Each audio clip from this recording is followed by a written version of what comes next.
हुआ ये कि मैं जब भिवानी से आया तो मैं एकदम घोर आरएसएस से संघी व्यक्ति था, कोई दुविधा नहीं थी। BJP, ABVP, RSS, Arya Samaj, मेरे पेरेंट्स उसको मानते हैं, तो मैं उतना नहीं मानता था क्योंकि हवन करना, पूजा पाठ करना बोरिंग लगता था उस उम्र में, तो नहीं करता था। पर मैं ठीक हरियाणा का जो देहाती लड़का जैसा होता, मैं था शहर में लेकिन दिमाग वैसा ही था एकदम। लड़कियों को लेके कुछ गलत बात बोल देना भी मुझे लगता था नॉर्मल बात है, इसमें क्या खास बात है। मतलब ऐसी बदतमीजी मैंने कभी नहीं की, लेकिन कोई अगर बोल रहा है मेरे आसपास या कभी मेरे मुंह से भी निकल गया तो नॉर्मल लगता था। ये सारा खेल हुआ पढ़ाई के साथ, जब सीरियसली पढ़ना शुरू किया। सबसे पहले डीयू में जाकिर हुसैन कॉलेज में आने से क्या हुआ कि पहली बार मुझे मुसलमान लोग देखने को मिले कैसे होते हैं। हमारे पूरे स्कूल में 2000 बच्चों में एक मुस्लिम बच्चा था, वो भी तब आया जब मैं 11वीं क्लास में था। इतना अच्छा लड़का था, उससे मिलके मतलब इतना अच्छा मेरा दोस्त बना। उसके पहले मेरे मन में छवि थी कि मुसलमान बहुत खराब लोग होते हैं।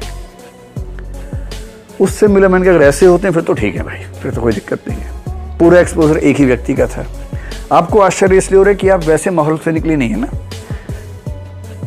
So you become what you live around.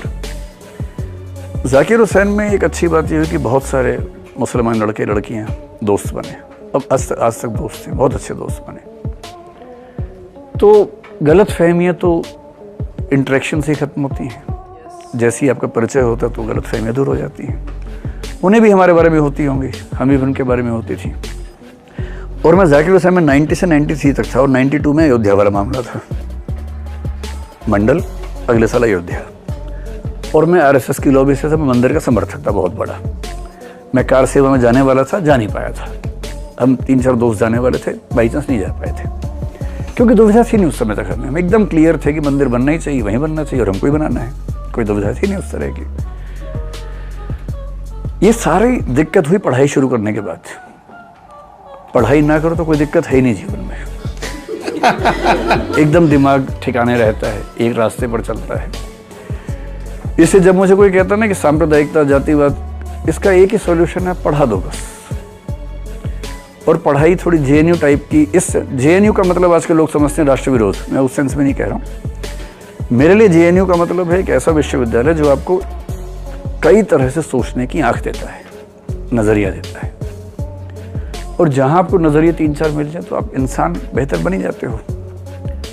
पर जैसे जैसे पढ़ा समझ में आया कि तर्क से सोचना उसका मजा ही अलग है, रूढ़ियों पे चलने का उतना मजा नहीं है। तो मैं हॉस्टल में था, मेरे सब मित्र आरएसएस के थे, मैं भी था। लेकिन जब ये सब बातें होने लगती थी थोड़ा सा गैप आने लगता था। एक मन कहता था कि यही रास्ता ठीक है, एक बोलता था कि नहीं, ये भी समझने की बात है। लेकिन राष्ट्रवाद की परिभाषा का अंतर हो सकता है। अगर राष्ट्रवाद को हम धर्म विशेष, जाति विशेष, क्षेत्र विशेष से जोड़ें तो फिर हम पूरे राष्ट्र को साथ लेकर नहीं चल पाते। तो मैं तो राष्ट्रवादी व्यक्तियों में एक हूँ, कोई दुविधा का सवाल ही नहीं है।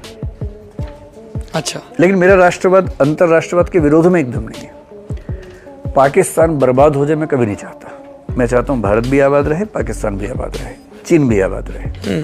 सिर्फ इस संयोग से कि एक व्यक्ति वहां पैदा हो गया इसलिए उसको मर जाना चाहिए, ऐसा राष्ट्रवाद मेरा नहीं है। राष्ट्र हैं, सबके संबंध अच्छे हों, क्यों हम किसी के लिए खराब काम ना करें। अगर वहां की सेना गड़बड़ करती है तो हमारी सेना उससे लड़ेगी, सीधी सी बात है। हम अपनी सेना के साथ खड़े हैं। लेकिन मैं बिना बात के ये काम ना करूं कि सारे पाकिस्तानी मर जाएं, क्यों ऐसी काम ना करूं।